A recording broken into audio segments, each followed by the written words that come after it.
Hola a todos, yo soy Ramón Lozano. Estoy un poco ronco, pero muy contento de estar de regreso con ustedes. La semana pasada estuve de viaje y no pude grabar, así que en este episodio vamos a hablar de los eventos más relevantes que movieron a los mercados financieros en Estados Unidos durante las últimas 2 semanas. La semana laboral que terminó el viernes 28 de abril y la que terminó el viernes 5 de mayo de 2023. En la idea de la semana vamos a hablar sobre Broadcom y en la sección educativa vamos a hablar sobre el techo de la deuda de los Estados Unidos.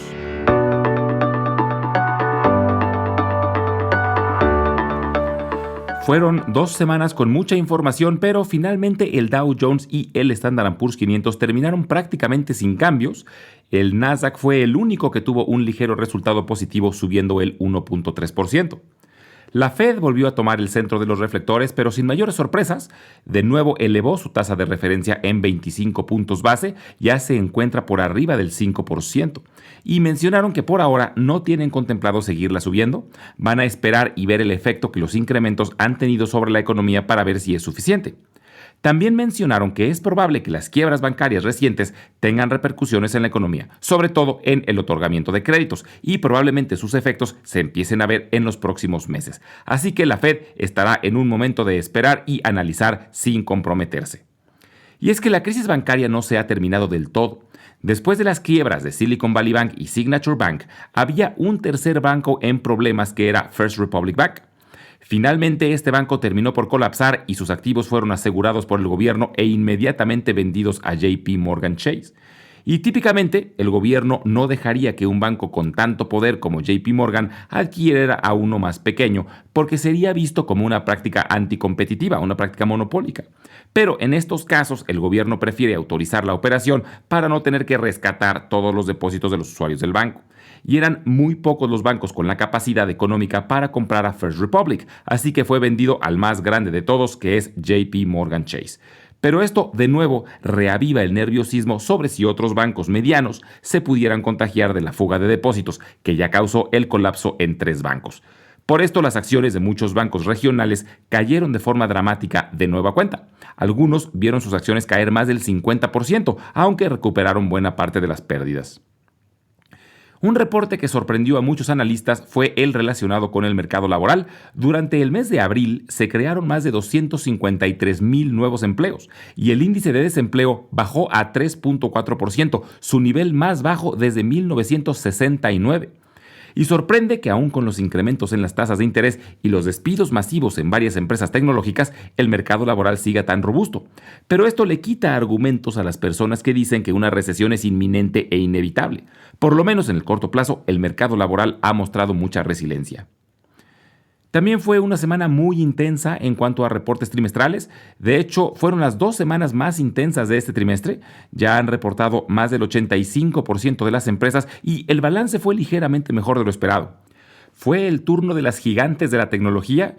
Meta Platforms vio sus acciones brincar después de que mostrara que sus redes sociales Facebook e Instagram regresaron a la senda del crecimiento. Microsoft y Alphabet, la empresa madre de Google, también reportaron mejor de lo esperado, sobre todo gracias a la computación en la nube. Amazon reportó números ligeramente mejor de lo esperado, pero esto fue gracias a recortes en sus gastos. Y mencionaron una posible desaceleración en el crecimiento de Amazon Web Services, y esto no fue muy bien recibido por los inversionistas. Y uno de los mejores reportes fue el de Apple, que reportó números mucho mejor de lo esperado, sobre todo ayudado de ventas muy robustas de iPhones y sus servicios relacionados con las aplicaciones. Además, anunció que ofrecerá a sus usuarios una cuenta de ahorro con un rendimiento de más del 4% anual. Es decir, ahora Apple va a funcionar también como banco. Ya llevaba tiempo ofreciendo una tarjeta de crédito, pero ahora también ofrecerá una cuenta de ahorros. Desgraciadamente, por ahora, únicamente estará disponible para usuarios en los Estados Unidos. Empresas en la industria restaurantera tuvieron un balance positivo. Wingstop, Starbucks, Restaurant Brands y Shake Shack reportaron mejor de lo esperado y los mejores reportes fueron los de McDonald's y Chipotle Mexican Grill. Ambas cadenas llegaron a máximos históricos la semana pasada. Pero no todas tuvieron buenos resultados. Yum! Brands, la empresa madre de Kentucky Fried Chicken y Taco Bell, decepcionó. Las gigantes petroleras también reportaron números mejor de lo esperado. Tanto Chevron como Exxon vieron sus ingresos disminuir debido a la caída en el precio del petróleo, pero mostraron mejoría en sus márgenes, y esto hizo que sus resultados fueran mejor de lo esperado. General Motors y Ford Ambas sorprendieron con reportes mucho mejor de lo esperado, aunque se mostraron cautelosos sobre el futuro, sobre todo debido a que las altas tasas de interés causan que los créditos automotrices sean mucho más costosos, sumado a que la crisis bancaria probablemente haga más complicadas las aprobaciones de créditos. Entonces, en general, fueron 2 semanas con un balance positivo en cuanto a reportes trimestrales y sí hay cautela en los comentarios de la mayoría de los directores generales. Ven un futuro muy incierto, pero por lo menos el primer trimestre ha tenido saldo positivo. Pero hay ahora una nueva nube muy grande sobre los mercados y es la discusión sobre el techo de la deuda de los Estados Unidos. La secretaria del Tesoro Janet Yellen avisó que el techo de la deuda probablemente se alcance a principios de junio. Y los republicanos que controlan la Casa de Representantes ya amenazaron que no aceptarán aumentar el techo de la deuda a menos que se echen para atrás algunas reformas logradas por el presidente Biden. Esta semana, los líderes de ambos partidos en la Cámara de Representantes se sentarán con el presidente Biden para discutir este tema. Es muy probable que se eleve el techo a tiempo, pero en caso de que no se logre un acuerdo antes del 1 de junio, existe el riesgo de que baje la calificación crediticia de los Estados Unidos. Y esta incertidumbre no suele ser buena para los mercados, así que esperemos que se llegue a un acuerdo lo antes posible. Además, durante la semana se reportará el índice de precios de consumo y el de precios de producción, y entre los reportes trimestrales que vale la pena monitorear estarán los de Disney, Airbnb, PayPal y Toyota. En la idea de la semana vamos a hablar sobre Broadcom. Su símbolo es AVGO. Broadcom Corporation es una empresa estadounidense de tecnología que tiene su sede en San José, California. Se dedica al diseño y desarrollo de una gama muy amplia de chips y software de infraestructura para aplicaciones de centros de datos, redes, comunicaciones inalámbricas y otros servicios.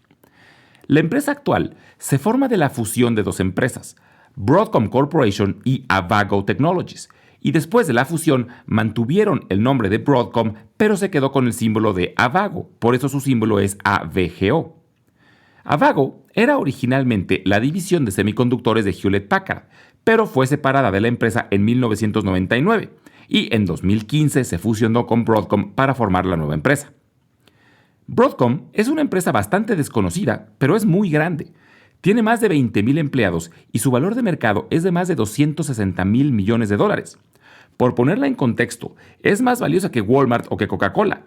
Es parte del Standard & Poor's 500 y actualmente es la número 23. Pero es desconocida porque sus productos no se venden al público en general. Sus clientes son fabricantes de dispositivos tecnológicos.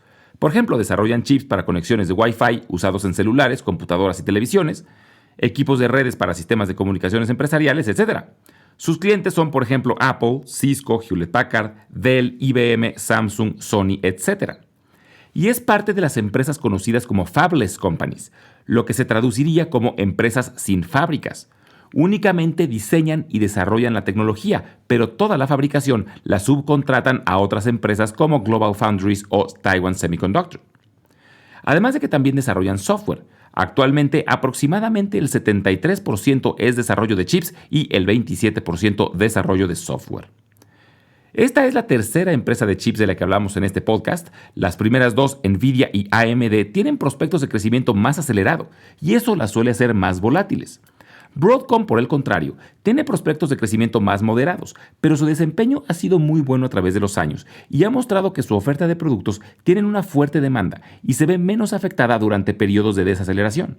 Además, los ciclos por los que pasan los productos de Broadcom suelen ser menos dramáticos que otras empresas de chips.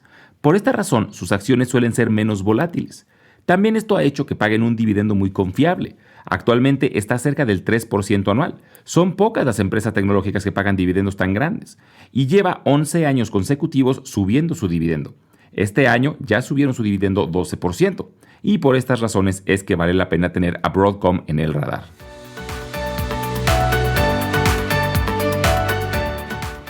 En la sección educativa del día de hoy, vamos a hablar sobre el techo de la deuda de los Estados Unidos.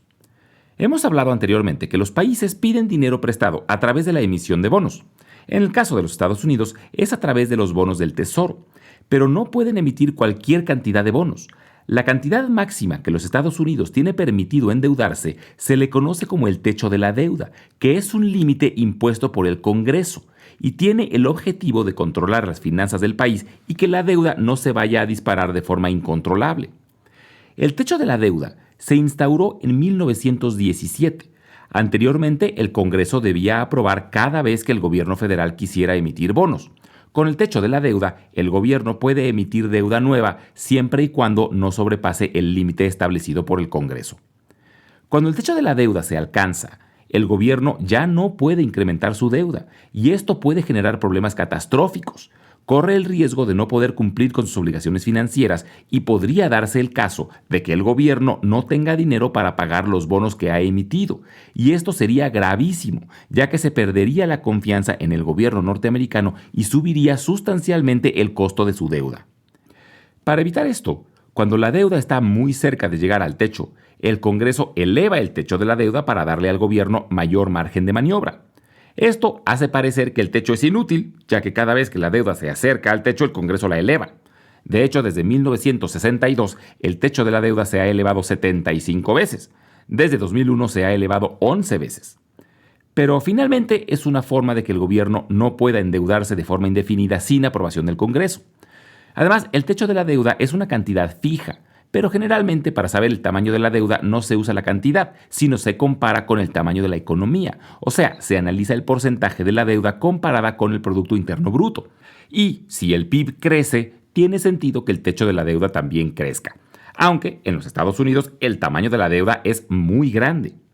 La deuda de los Estados Unidos alcanzó un máximo histórico en 2021 debido a la pandemia de COVID-19, cuando llegó a ser de 132% del PIB. Actualmente se ubica en 123% del PIB.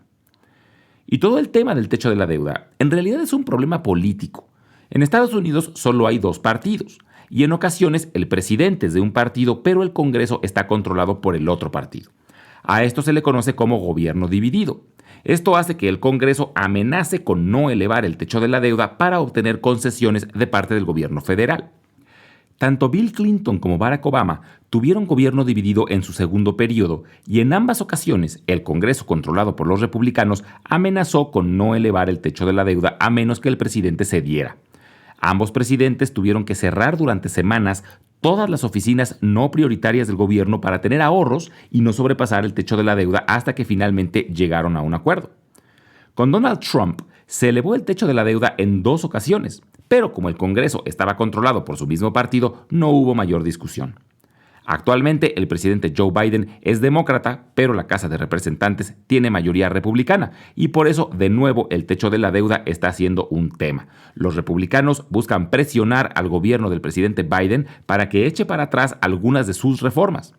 Lo más probable es que eventualmente lleguen a un acuerdo, pero mientras esto se logra, el techo de la deuda es una nube sobre la economía norteamericana, ya que, aunque es muy poco probable, si no se llega a un acuerdo político, las consecuencias podrían ser muy graves. Podrían, por ejemplo, no tener dinero para pagarle a todos los empleados del gobierno o para pagar los bonos que ya han emitido, lo que haría que la calificación de la deuda se fuera al piso y cualquier deuda nueva tendría un costo altísimo. Esto nunca ha pasado y esperemos que no pase porque sin duda traería consecuencias muy negativas. Como siempre, les recuerdo que las transcripciones de todos los episodios las estaremos subiendo al blog invertirenlabolsa.substack.com, al que pueden también acceder directamente desde la página www.ramonlog.com. Y si lo prefieren, estaremos subiendo los audiogramas a YouTube, donde los pueden encontrar como Invertir en la Bolsa Podcast. Finalmente, les dejo mi correo electrónico por si tienen alguna duda, comentario o sugerencia. Es ramonlog@yahoo.com. Muchas gracias y nos escuchamos en el próximo episodio.